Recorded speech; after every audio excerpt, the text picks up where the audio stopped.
More and more people are beginning to realize that the rental assistance is not getting to those who need it. I'm Tony, and this is Real Estate Investing and Landlord News. All right, so I have another great article for you today, and it's coming out of the Kansas City Star, my hometown newspaper. But before I get into this article, go ahead, hit that like and subscribe button, and I'll keep working to bring you articles about the eviction moratorium and other news relating to landlords. And, I really like bringing you these articles, but it does take time and it does take effort. And the one thing I ask is that you hit that like and subscribe button, maybe leave a comment down below and let me know what you think. So let's get into it. Millions in COVID-19 rent aid isn't getting to the Kansas City tenants who need it. Yeah, this article hits a little bit closer to home. As those who know me know, I do invest in the Kansas City market. I own 4 duplexes in Independence, Missouri, which is in Jackson County, the same county where Kansas City is located. And in fact, when you see the splash screen at the beginning of my videos, it's actually a video that I recorded of my 4 duplexes. So, just in case you were wondering what that comes from. But anyway, let's get into this article, see what it says. Sarah Jones, who has a bachelor's degree in finance and a minor in international business, has nonetheless lost her $7 an hour job and stands on the doorstep of homelessness due to the COVID-19 pandemic. Where's the help that Congress intended for people just like her? She can't find it. Neither can many others in the Kansas City metropolitan area, if they know about it at all.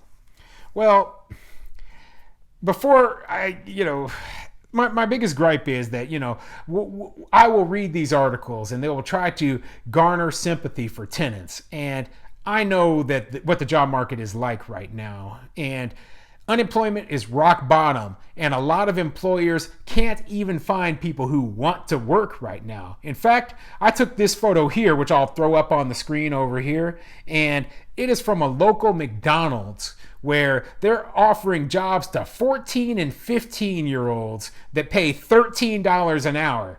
And that's at McDonald's. So when I read this article and it says that this lady lost her $7 an hour job and can't find another job, I'm just like, okay, whatever. I don't believe that.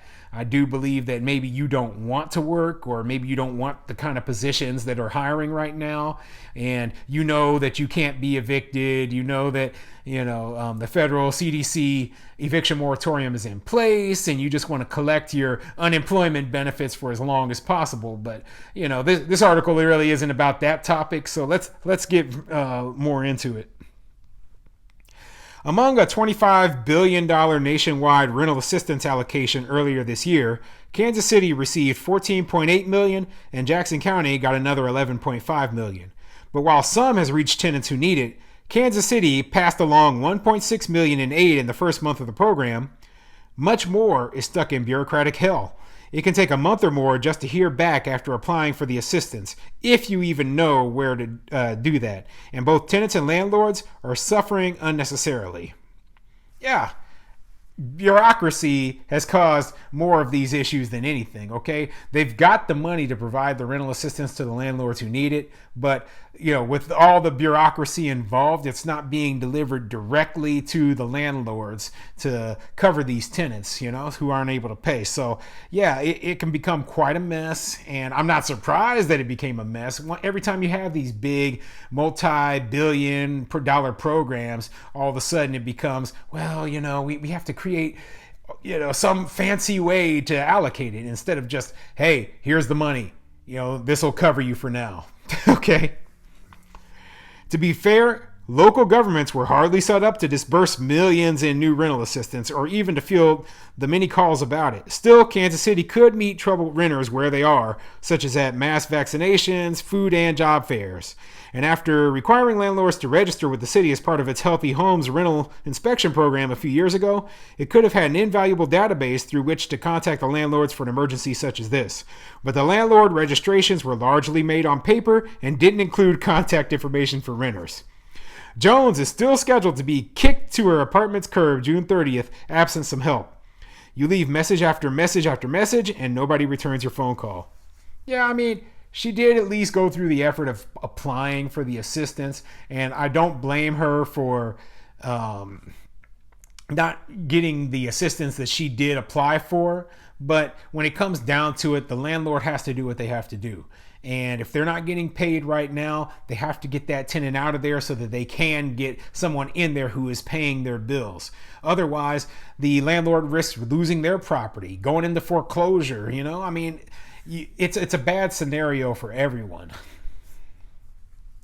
The KC Regional Housing Alliance of landlords, real estate investors, and others has several virtual events to let Kansas Cityans know about the aid and has referred panicked renters to the right resources.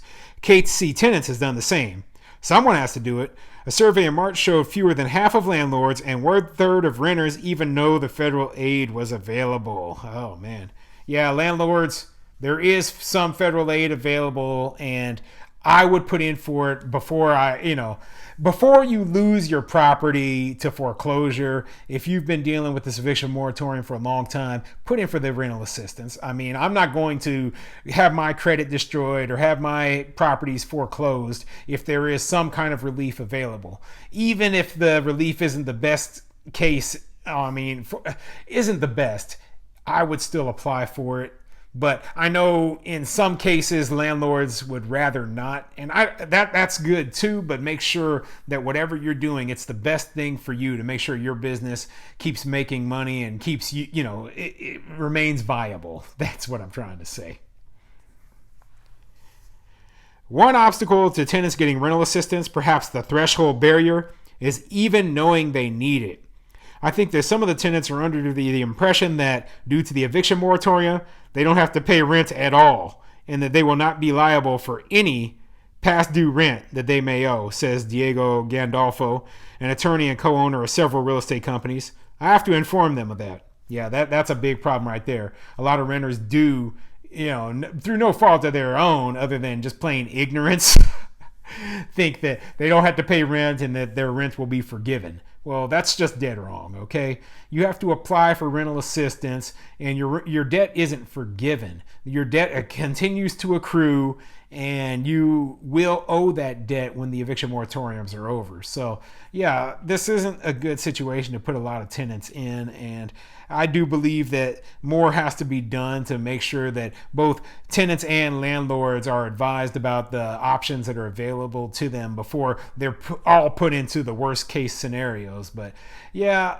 I have to deal with a lot of things as a landlord, and we all do. And the last thing we want to have to deal with is tenants who are abusing the system to just get to stay into their units for as long as possible. So yeah, put in for the rental assistance if you need it. If you don't need it, or if you can do without it and would rather go after the money owed later, then whatever works for you. But do what you have to do to stay in business.